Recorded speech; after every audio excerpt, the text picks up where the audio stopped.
guys, welcome back to my channel. It's Christine. I'm going to do my April TBR. Hopefully, I will not be interrupted by a phone call. I'm waiting to hear about my car, because why do our two vehicles have to break down at the same time every time? My husband's car is getting fixed with his brakes and his suspension, and my car overheated yesterday. Lovely.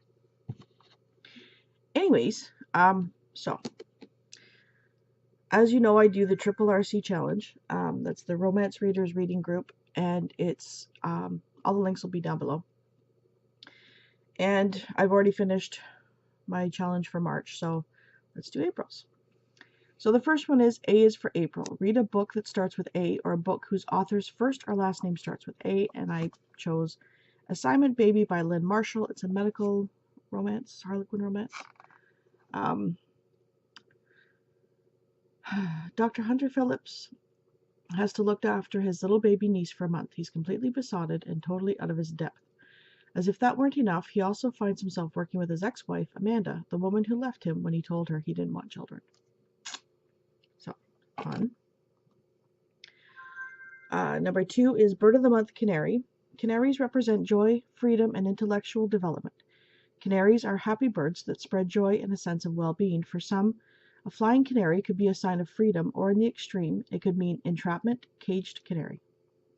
Read a book that starts with a letter in Canary, C-A-N-A-R-Y, or a book with a happy character, your interpretation, or a book where someone is freed or entrapped in some way.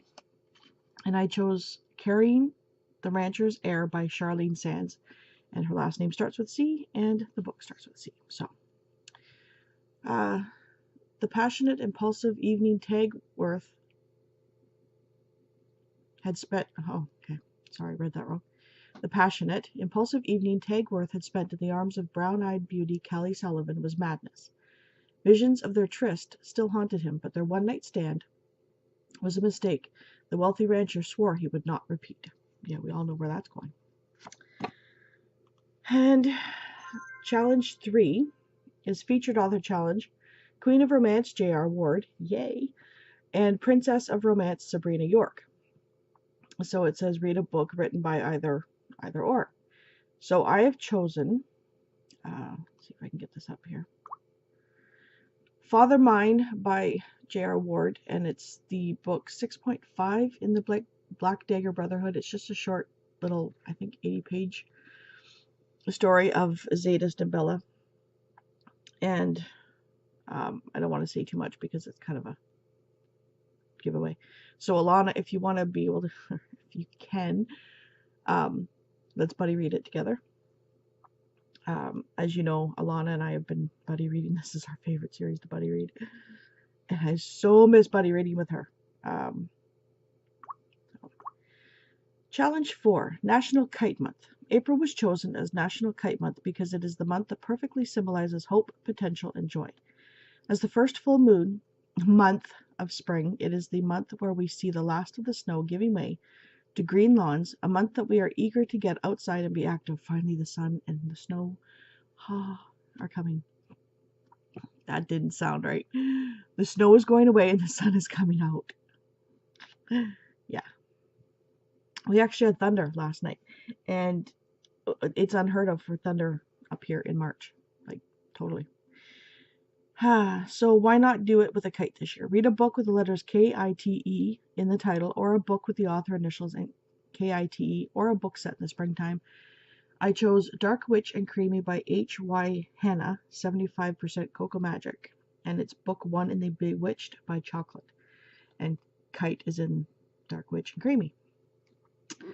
A witch, a kitty, and dark chocolate magic. Caitlin is used to being the ugly duckling in her glamorous showbiz family until the day she learns that she was adopted as an abandoned baby.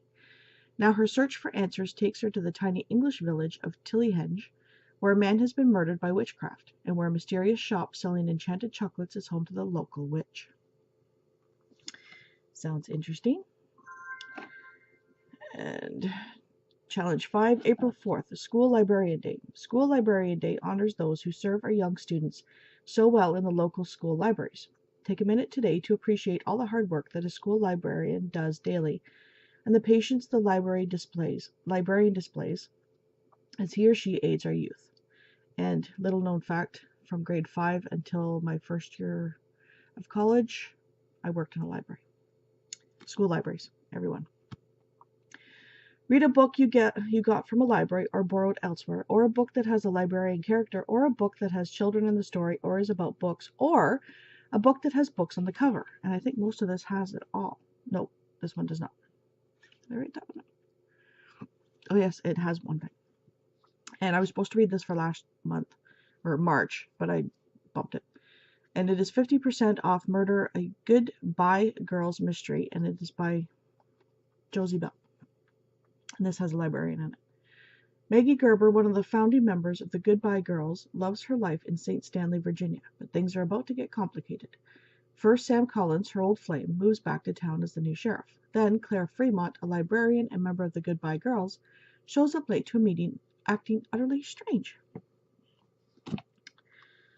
And Challenge 6, April 6, New Beer's Eve. The 21st Amendment repealed the 18th Amendment and took effect at 12:01 a.m. on April 7, 1933. On the evening of April 6th, anxious Americans lined up at breweries and distilleries to purchase legal beer and alcohol at the stroke of midnight. That night, someone coined the term New Beer's Eve, and a new annual holiday was born. Read a book with a 2 or 1 in the page count, or a book with 4, 7, or 3 in the publication date, or a book where someone drinks a beer or visits a bar or pub. And I think this has to do with the page count. Yep. So that is Her Little Secret, His Hidden Heir by Heidi Betts. And I think I had this one on for March as well. And it's 184 pages, so there's one in the page count. Face to face with his ex-wife again, millionaire Marcus Keller received more than a jolt of deep attraction. He discovered he was a daddy. Vanessa had been pregnant when they divorced, bore him a son, and kept it a secret. It was a betrayal he couldn't forgive. Yeah, sure. We all know where that's going to go. And 7 is April 8th, Zoo Lovers Day. Zoos have been around for thousands of years. A zoo was originally called a menagerie. In some form, menageries have been around since ancient times. The earliest recording was around 1500 BC.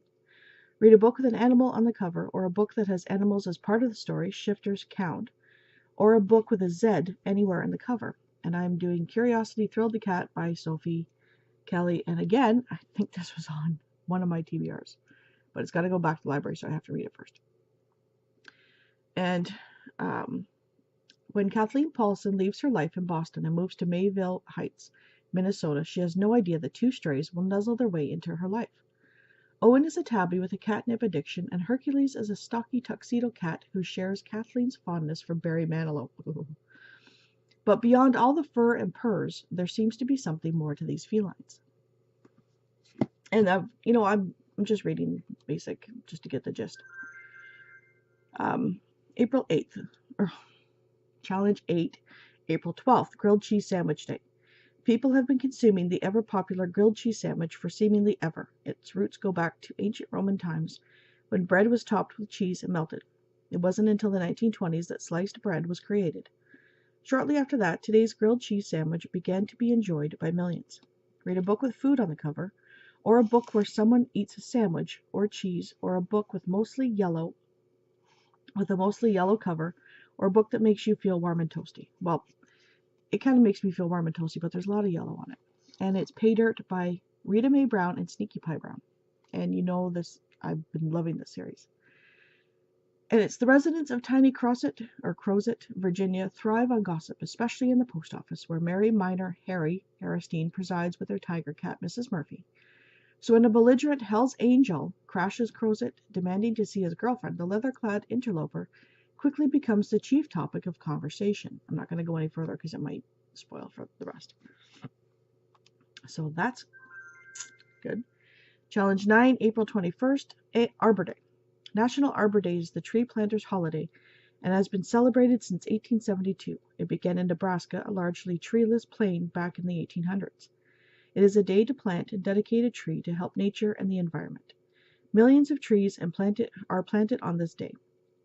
Read a book with trees on the cover, and that's actually in here, or a book where someone likes to be outside, or a book set in the 1800s. And this is set in the 1800s. And it's called Change of Heart by Molly Jeber. And it's Amish, Ohio, 1899. So it counts. Soft-spoken midwife Becca Yost lived by her Amish faith's strict rules until her fiancés jilted her before their entire community. She's never been away from home, but the bustling Englisher town of Massillon, Ohio, is a welcome, unexpected refuge, especially when she goes to work for Dr. Matt Carrington, who shares her passion for healing those in need. His outgoing spirit and gentle strength show Becca a surprising new world of choices and irresistible love. And challenge 10 is always just reader's choice, read what you want. So I chose The Crown by Kiera Cass. I want to finish the series, and this is a quick read for me. So yeah, a selection can only have one winner. A princess only has one heart. If you've been around BookTube for any length of time, you pretty much know what this is. It's like Survivor selection style. Yeah. So the other two books that I might pick up, just because they have to go back to the library, are Bella Andre, From This Moment On. This is book 1 in the Sullivan series. And it's Marcus Sullivan has always been the responsible older brother, stepping in to take care of his 7 siblings when their father died. But when the perfectly ordered future he's planned turns out to be a lie, Marcus needs one reckless night to shake free from it all. And if you can't guess, it is a very spicy romance. She's known for her spiciness. And the other one is Hooked on Murder, a crochet mystery. It's the first one, and it's by Betty Hechtman. And I've been reading the Knitting Mysteries. And I don't knit, but I do crochet. So it is Molly Pink is about to discover the joys of crochet. It's a relaxing escape from her hectic life as a bookstore event coordinator and from the stress of being the latest murder suspect in Tarzana, California. For Molly, the weekly crochet group at Shed and Royal Books and More was just another event to manage. Then she stumbled across the body of group leader Ellen Sheridan. So that, probably plus some more, will be my TBR. And hopefully, Alana, we can buddy read that little short story. So I will talk to you guys later. My light is doing some funky things. So time to say goodbye, and I will hopefully have it currently checked out this week sometime. Okay, I'm getting strobe light effect here now. I will see you later.